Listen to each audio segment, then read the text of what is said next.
विधानसभा के उपचुनाव के प्रचार के लिए सीएम नीतीश ने संभाला मोर्चा। सीएम के हुंकार से एनडीए कार्यकर्ताओं में दिखा उत्साह।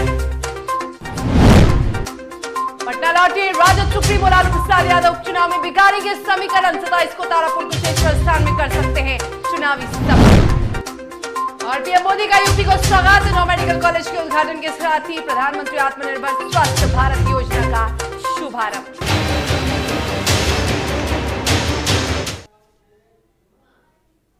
नमस्कार, आप देख रहे हैं डीटीवी भारत और आपके साथ मैं शर्मिला चौहान। खबरों की शुरुआत करेंगे और चलिए सबसे पहले बात करते हैं बिहार के राजनीतिक गलियारे की बड़ी खबर की। बड़ी खबर इस वक्त की है, बिहार लौटते ही लालू यादव एक्टिव हो चुके हैं। जी हां, लालू प्रसाद यादव एक्टिव हो चुके हैं।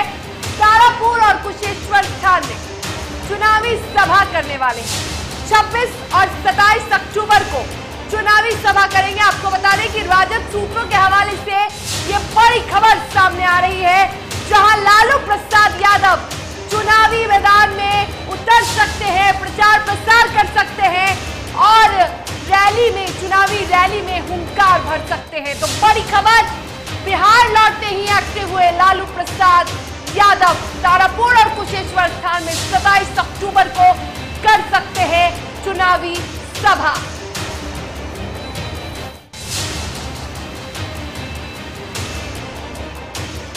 बड़ी खबर, 26-27 अक्टूबर को कर सकते हैं आरजेडी सुप्रीमो चुनावी सभा। राजद कार्यकर्ताओं में डाल सकते हैं जोश।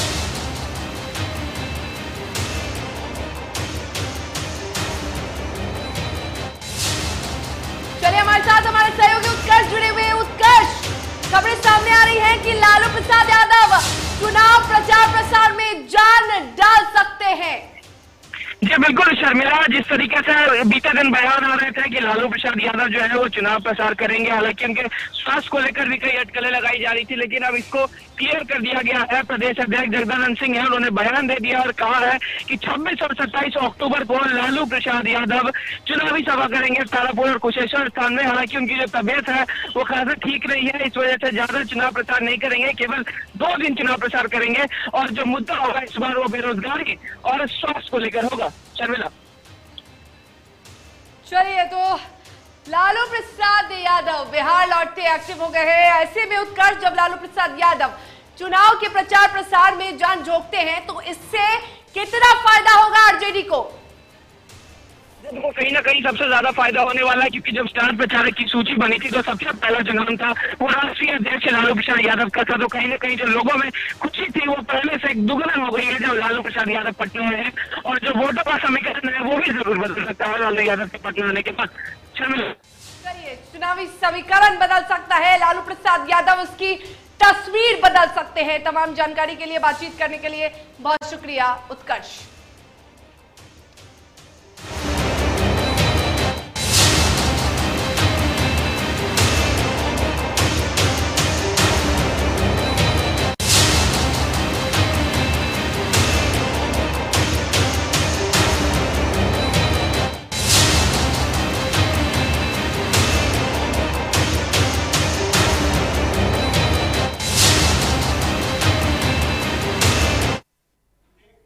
चलिए, तैयारियां रन की होगी, रन की जो तैयारियां हैं उस पर भी चर्चा होगी, लेकिन अब सीधा रुख करते हैं वाराणसी का, जहां देश के प्रधानमंत्री नरेंद्र मोदी देश को संबोधित कर रहे हैं।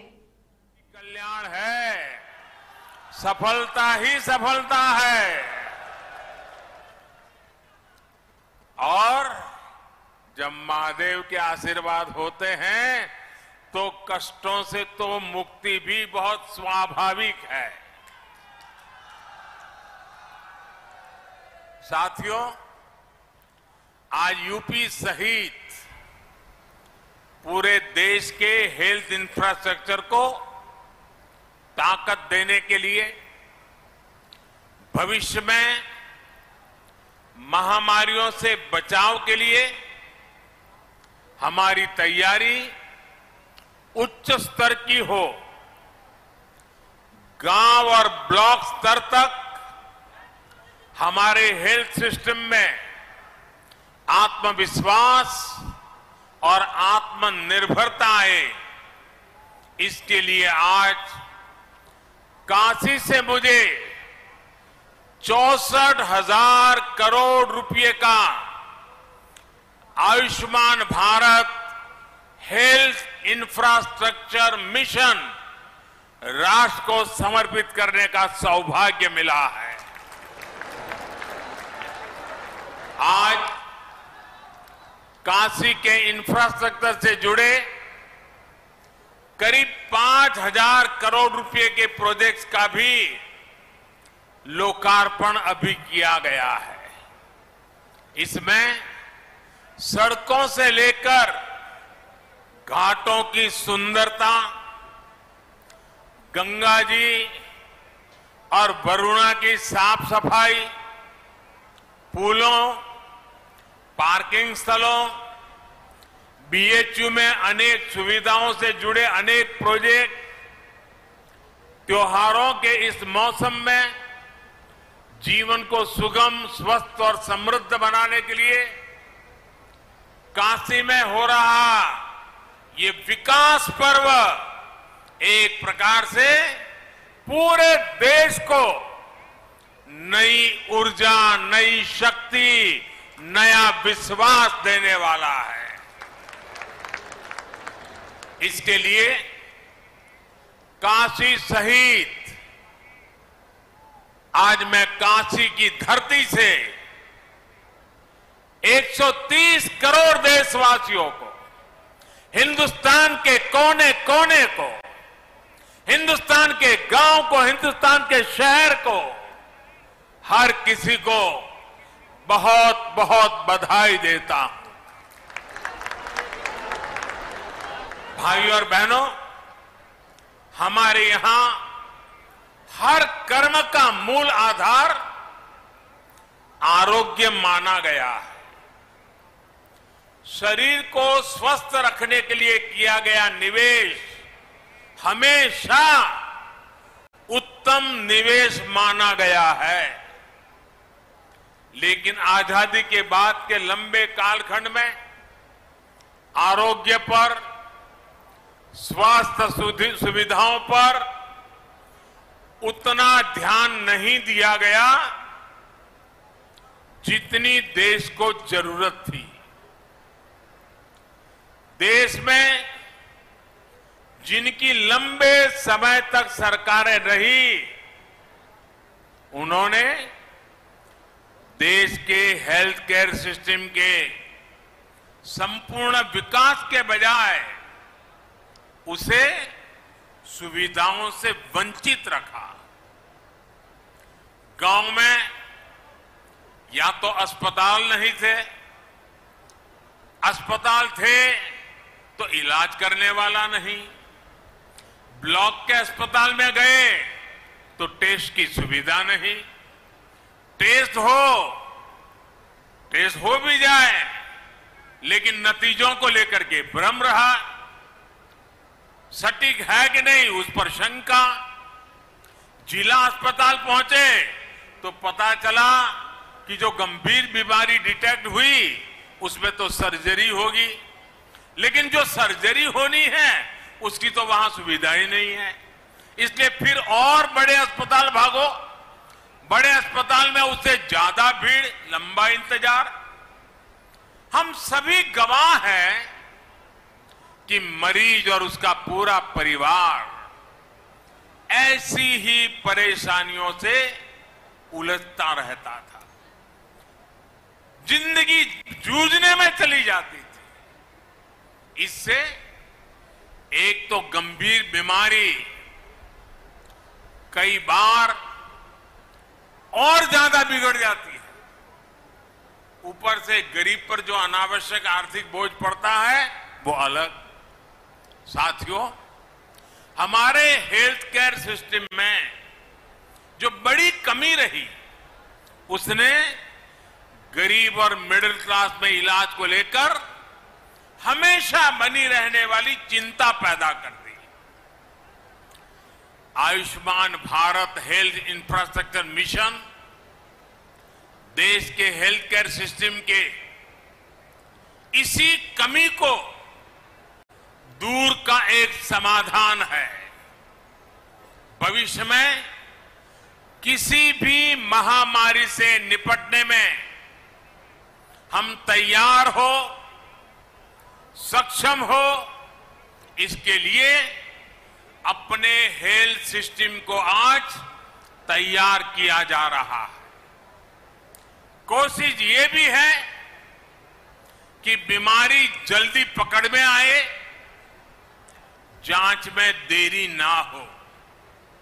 लक्ष्य ये है कि आने वाले 4-5 सालों में देश के गांव से लेकर ब्लॉक, जिला, रीजनल और नेशनल लेवल तक क्रिटिकल हेल्थ केयर नेटवर्क को सशक्त किया जाए। विशेष रूप से जिन राज्यों में स्वास्थ्य सुविधाओं का अभाव अधिक है, जो हमारे पहाड़ी और नॉर्थ ईस्ट के राज्य हैं, उन पर और अधिक फोकस किया जा रहा है। जैसे उत्तराखंड है, हिमाचल है। साथियों, देश के हेल्थ सेक्टर के अलग अलग गैप को एड्रेस करने के लिए Ayushman Bharat health infrastructure mission के 3 बड़े पहलू हैं। पहला, डायग्नोस्टिक और ट्रीटमेंट के लिए विस्तृत सुविधाओं के निर्माण से जुड़ा है। इसके तहत गांवों और शहरों में हेल्थ एंड वेलनेस सेंटर खोले जा रहे हैं, जहां बीमारियों को शुरुआत में ही डिटेक्ट करने की सुविधा होगी। इन सेंटरों में free medical consultation, free test, free दवा, ऐसी सुविधाएं भी मिलेगी। समय पर बीमारी का पता चलेगा तो बीमारियों के गंभीर होने की आशंका कम होगी। गंभीर बीमारी की स्थिति में उसके इलाज के लिए 600 से अधिक जिलों में क्रिटिकल केयर से जुड़े 35,000 से ज्यादा नए बेड्स तैयार किए जाएंगे। बाकी लगभग 125 जिलों में रेफरल की सुविधा दी जाएगी। राष्ट्रीय स्तर पर इसके लिए ट्रेनिंग और दूसरी कैपेसिटी बिल्डिंग के लिए 12 केंद्रीय अस्पतालों में जरूरी सुविधाएं विकसित करने पर भी काम हो रहा है। इस योजना के तहत राज्यों में भी सर्जरी से जुड़े नेटवर्क को सशक्त करने के लिए 24/7 चलने वाले 15 इमरजेंसी ऑपरेशन सेंटर्स भी तैयार किए जाएंगे। साथियों, योजना का दूसरा पहलू रोगों की जांच के लिए टेस्टिंग नेटवर्क से जुड़ा है। इस मिशन के तहत बीमारियों की जांच, उनकी निगरानी कैसे हो, इसके लिए जरूरी इंफ्रास्ट्रक्चर का विकास किया जाएगा। देश के 730 जिलों में इंटीग्रेटेड पब्लिक हेल्थ लैब्स और देश में चिन्हित 3,500 ब्लॉक्स में ब्लॉक पब्लिक हेल्थ यूनिट्स बनाई जाएगी। 5 regional national centres for disease control, 20 metropolitan units और 15 बीएसएल लैब भी इस नेटवर्क को और सशक्त करेगी। भाइयों और बहनों, इस मिशन का तीसरा पहलू महामारी से जुड़े रिसर्च संस्थानों के विस्तार का है, उनको सशक्त बनाने का है। इस समय देश में 80 वायरल डायग्नोस्टिक और रिसर्च लैब्स हैं। इनको और बेहतर बनाया जाएगा। महामारियों में बायोसेफ्टी लेवल 3 की लैब चाहिए। ऐसी 15 नई लैब्स को ऑपरेशनल किया जाएगा। इसके अलावा देश में 4 नए नेशनल इंस्टीट्यूट ऑफ वायरोलॉजी और 1 national institute for one health भी स्थापित किया जा रहा है। दक्षिण एशिया के लिए WHO का रीजनल रिसर्च प्लेटफॉर्म भी रिसर्च के इस नेटवर्क को सशक्त करेगा। यानी Ayushman Bharat health infrastructure mission के माध्यम से देश के कोने कोने में इलाज लेकर क्रिटिकल रिसर्च तक एक पूरा इकोसिस्टम विकसित किया जाएगा। साथियों, वैसे ये काम दशकों पहले हो जाने चाहिए थे, लेकिन हाल क्या है उसका वर्णन मुझे कहने की जरूरत नहीं है। हम पिछले 7 साल से लगातार सुधार कर रहे हैं, लेकिन अब एक बहुत बड़े स्केल पर बहुत बड़े एग्रेसिव अप्रोच के साथ इस काम को करना है। कुछ दिन पहले आपने देखा होगा, मैंने दिल्ली में पूरे देश के लिए एक गति शक्ति, एक बहुत बड़ा देशव्यापी इंफ्रास्ट्रक्चर से जुड़े कार्यक्रम को लॉन्च किया था। आज ये दूसरा करीब 64,000 करोड़ रुपए का हेल्थ को ही लेकर के, आरोग्य को लेकर के, बीमारी के खिलाफ लड़ाई लड़ने के लिए, देश के हर नागरिक को स्वस्थ रखने के लिए इतना बड़ा एक मिशन लेकर के आज काशी की धरती से हम देश भर में निकल रहे हैं। साथियों, जब ऐसा हेल्थ इंफ्रास्ट्रक्चर बनता है तो इससे हेल्थ सर्विस तो बेहतर होती ही है, इससे रोजगार का भी एक पूरा वातावरण विकसित होता है। डॉक्टर, पैरामेडिक्स, लैब, फार्मेसी, साफ सफाई, ऑफिस, ट्रेवल ट्रांसपोर्ट, खान पान, ऐसे अनेक प्रकार के रोजगार इस योजना से बनने वाले हैं। हमने देखा है, एक बड़ा अस्पताल कहीं बनता है तो उसके आसपास एक पूरा शहर बस जाता है, जो अस्पताल के साथ जुड़ी हुई गतिविधियों की रोजी रोटी का केंद्र बन जाता है, बहुत बड़ी आर्थिक गतिविधि का केंद्र बन जाता है। और इसलिए Ayushman Bharat health infrastructure mission स्वास्थ्य के साथ साथ आर्थिक आत्मनिर्भरता का भी माध्यम है। ये एक होलिस्टिक हेल्थ केयर के लिए हो रहे प्रयासों की एक कड़ी है। होलिस्टिक हेल्थ केयर यानी जो सभी के लिए सुलभ हो, जो सस्ता हो। तो चलिए, वाराणसी से प्रधानमंत्री नरेंद्र मोदी ने देश को संबोधित किया और आत्मनिर्भर होने की बात एक बार फिर से दोहराई। प्रधानमंत्री नरेंद्र मोदी ने साफ तौर पर कहा कि देश में स्वास्थ्य की व्यवस्था बेहद बेहतर हो चुकी है और अब देश की जनता भी आत्मनिर्भर हर क्षेत्र में हो रहे हैं। तो चलिए, यहां वक्त हो चला है एक छोटे से ब्रेक का। ब्रेक के बाद फिर से हाजिर होंगे और फिर से चर्चा करेंगे रण की तैयारी पर। जल्द हाजिर होंगे।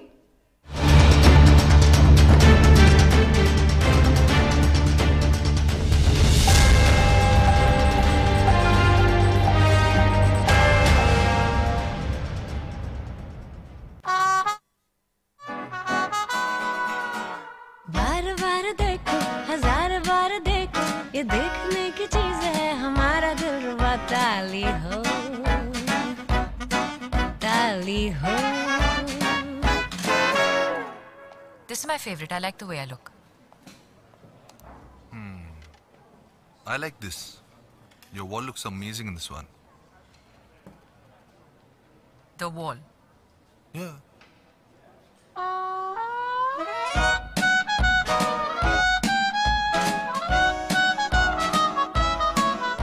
Ultra Sheen paint that steals your spotlight. Royale glitz with Ultra Sheen. Luxury with Teflon.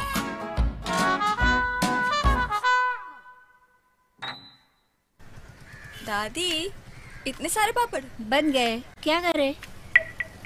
कच्चा पापड़, पक्का पापड़, एक्स्ट्रा पापड़, इंस्टा पापड़, कक्कड़ दादी के छत का पापड़ विद ऑनलाइन प्रेजेंस बन गया धाकड़। फोन पे करके ऑर्डर ही ऑर्डर, सब वाह हो गए इसको खाकर। कच्चा पापड़, पक्का पापड़, चंडीगढ़ टू चेन्नई बढ़िया सापड़। कच्चा पापड़, पक्का पापड़, एक्स्ट्रा पापड़, इंस्टा पापड़। बिजनेस बढ़ाओ इंडिया के फास्टेस्ट 4G के साथ। स्पीड से बढ़ो विद वी गिगा नेट।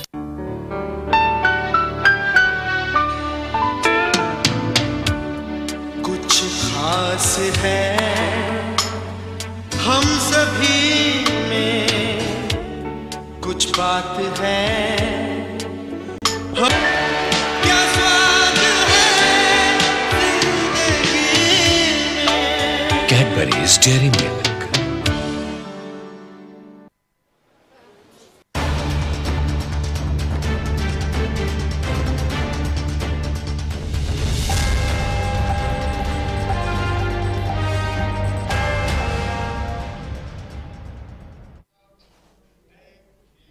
चलिए ब्रेक के बाद एक बार फिर से आप सभी का स्वागत है। रन की तैयारी, बिहार उपचुनाव को लेकर अब तमाम दल अपनी अपनी तैयारियों में लगी हुई है और ऐसे में जीत का दावा भी कर रही है। एक और जहां कांग्रेस और आरजेडी दोनों सीटों पर अपनी जीत का दावा कर रही है, तो वहीं एनडीए एकजुटता दिखाते हुए अब अपनी तैयारियों में जुटी हुई है। और अब एनडीए की ओर से ताकत झोंकने बिहार के मुख्यमंत्री नीतीश कुमार आ चुके हैं और बिहार के मुख्यमंत्री नीतीश कुमार कुशेश्वर बरस्थान पहुंचे, जहां उन्होंने एनडीए उम्मीदवार को जिताने की अपील की। इस दौरान केंद्रीय मंत्री पशुपति पारस, सांसद प्रिंस राज, शिक्षा मंत्री विजय चौधरी मौजूद रहे।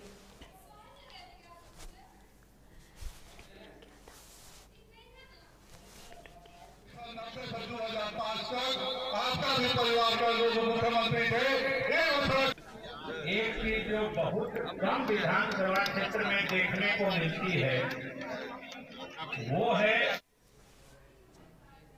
और आरजेडी सुप्रीमो लालू यादव पटना आ चुके हैं, जिसके बाद से एनडीए की ओर से लालू पर अब हमला बोला जा रहा है। और इसी कड़ी में पटना में बीजेपी प्रवक्ता अरविंद सिंह ने लालू यादव पर निशाना साधा। उन्होंने कहा कि लालू यादव के पटना आने से उपचुनाव में आरजेडी को जीत नहीं मिलेगी, क्योंकि बिहार की जनता अब लालटेन से कोसों दूर है।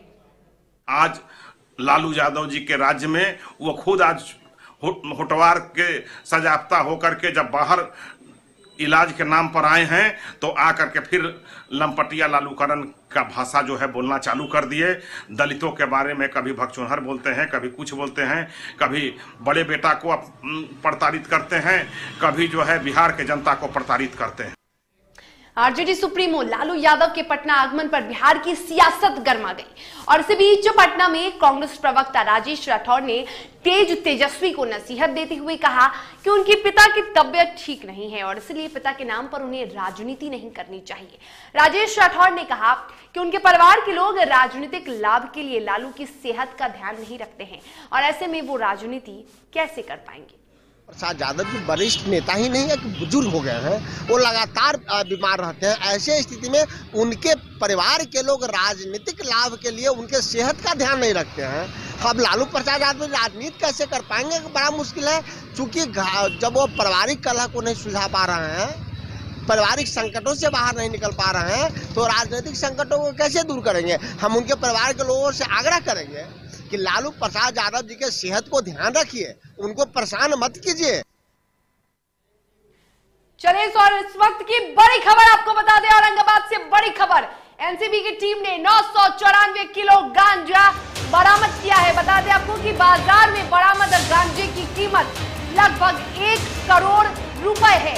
एनसीबी की टीम ने 3 तस्करों को भी गिरफ्तार किया है। नगर थाना क्षेत्र के ओवरब्रिज के पास गिरफ्तारी की गई है। आपको बता दें कि दिल्ली एनसीबी की सूचना पर पटना एनसीबी ने ये बड़ी कार्रवाई की है। बड़ी खबर औरंगाबाद से, जहां गांजा तस्करों पर पुलिस ने नकेल कसा है। पुलिस ने कार्रवाई कर करीब 1 करोड़ का गांजा बरामद किया है। एनसीबी की टीम ने 994 किलो गांजा बरामद किया है और इस गांजे की कीमत 1 करोड़ रुपए है।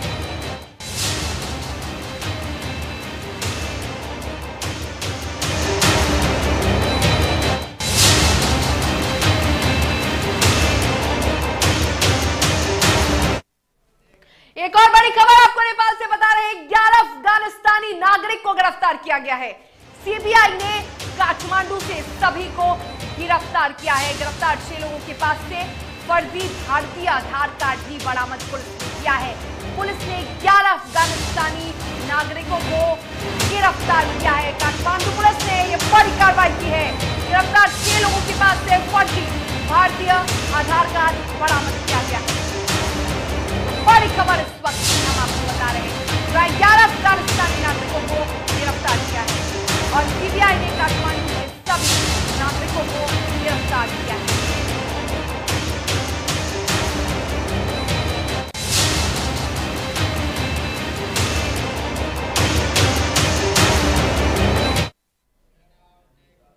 मुजफ्फरपुर में 8वें चरण के नामांकन का आज चौथा दिन है और ऐसे में गायघाट प्रखंड में नामांकन को लेकर प्रत्याशियों की भारी भीड़ देखने को मिली।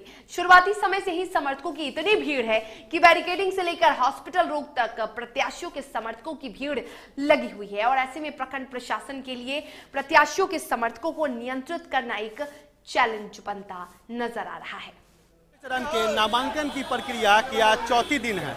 वहीं हम बता दें कि अभी हम मौजूद है गायघाट प्रखंड मुख्यालय, जहां आप साफ तस्वीरों में देख सकते हैं कि अभी जस्ट महज कुछ ही मिनटों पहले नामांकन की प्रक्रिया शुरू हुई है और बैरिकेडिंग को उठाया गया है ताकि जो प्रत्याशी है वो अपना नामांकन जाके कराए। लेकिन आप देख सकते हैं तस्वीरों में कि किस तरह समर्थकों की भीड़ उमड़ पड़ी है। अब आप अंदाजा लगा सकते हैं कि यह सिर्फ शुरुआती दौर है और ऐसे कयास लगाया जा रहे हैं कि आज यानी सोमवार को क्षेत्र के कई ऐसे प्रत्याशी हैं जो नामांकन को लेकर जिनका आगमन आज गायघाट में है। वहीं ऐसे भी कयास लगाए जा रहे हैं कि उनके समर्थकों की काफी हुमूज आज देखने को मिलेगी और आप साफ तौर पे देख सकते हैं कि हम आपको शुरुआती का वो। चलिए अब नजर डालते हैं जमशेदपुर की खबर पर। जमशेदपुर के टेलको थाना क्षेत्र के अंतर्गत टार कंपनी के पास स्थित सीटू तालाब की साफ सफाई छठ महापर्व को लेकर युद्ध स्तर पर की जा रही है और ISWP यानी तार कंपनी प्रबंधन के द्वारा यह सफाई अभियान चलाया जा रहा है। जिला प्रशासन से प्राप्त निर्देश के तहत हर साल यहां सफाई बेहतरीन तरीके से की जाती है।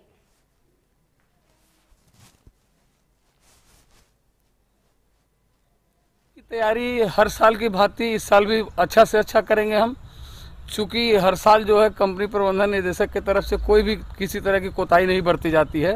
उनके दिशा निर्देश में जो टीम गठित है वो अपना सुचारू रूप से अपने समय से पहले हर साल की भांति बढ़िया देंगे। इसमें हमको ADM साहब से भी बात हुई थी, SDO साहब से भी अभी जो हैं उनसे भी जस्ट 1-2 दिन पहले वार्ता हुई है कि साफ सफाई आप अच्छा रखें। हम लोग सर आप पता कर लें हमारे एरिया में कि सीटू पॉन्ड का क्या स्थिति रहता है, सबसे बेस्ट रहता है। और इसी के साथ खबरों के सफर में फिलहाल इतना ही। तब तक के लिए मुझे दीजिए इजाजत। आप स्वस्थ रहिए, सुरक्षित रहिए और देखते रहिए DTV भारत। नमस्कार।